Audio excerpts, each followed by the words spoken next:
What's up, everybody? I'm Sydney Goodman, and in today's Daily Fix, a potential leaked Star Wars game, Batman's new whip, and Red Dead players being violent. Roll the thing. Okay, I've got a bad feeling about this, or maybe a good feeling. Get it? I don't know. That's because evidence of an unannounced Star Wars game has surfaced, and it's tough to really know what to make of it. It looks like this game, Star Wars Project Maverick, may have leaked on the European PlayStation Network. Posted by Twitter bot PSN Releases, it appears that a listing was created for the game on the Euro PSN backend, with a logo attached. Here it is.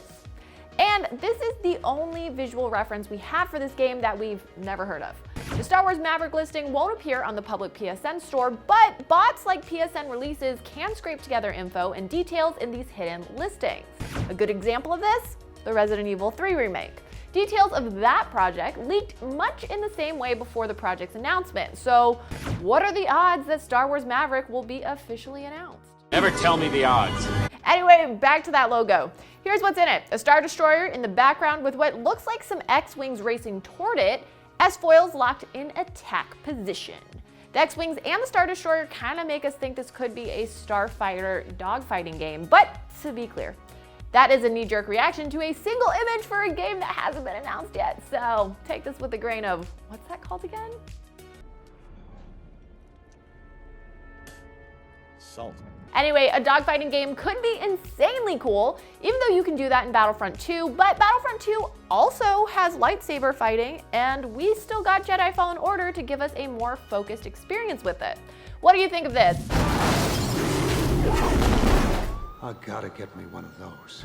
No kidding, Sergeant Gordon. We've been getting little peeks at what Matt Reeves has planned for the Batman, and now our first look at the new Batmobile.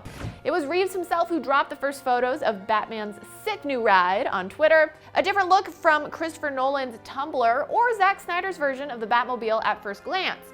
Definitely steering away from the big battle tank look. In fact, this version seems to be much more like an actual car than we've ever seen in live action before. The body style and shape is reminiscent of Batmobiles we've seen before in the comics. Now, I'm not a car expert per se, so I call upon you gearheads who might be watching this. Is this new Batmobile based on any real-world car? Help us ID it if it is. Let us know. Red Dead Online players are settling grievances the old-fashioned way, with violence. Players have been organizing their own duels, aka man-on-man shootouts that are so iconic in cowboy movies. You know, the little music plays. I'm not gonna sing the song because we might get content ID'd, who knows? And the two dudes are standing away from each other, and then you draw, and then someone gets shot, or maybe both, and someone dies. The original Red Dead Online included this, but since RDR 2 has not implemented it so far, players are taking things into their own hands. Usually there's an opponent and a referee who will shoot into the sky to signal go. If you're thinking you want to get in on the dueling, some rules to keep in mind. Don't use Deadeye, and don't use aim down sights. Use the nice hip fire. Good luck out there, partner. Don't get killed, or die an honorable death. Up to you. And that's your Daily Fix for March 4th. I'm Sydney Goodman, and I hope your day is as awesome as you are. Now that you're all caught up on the news, here's how to choose which Final Fantasy VII Remake battle mode is right for you. Download the IGN app on all your mobile devices, subscribe to the Daily Fix on Snapchat, and for all things and everything else, IGN.com.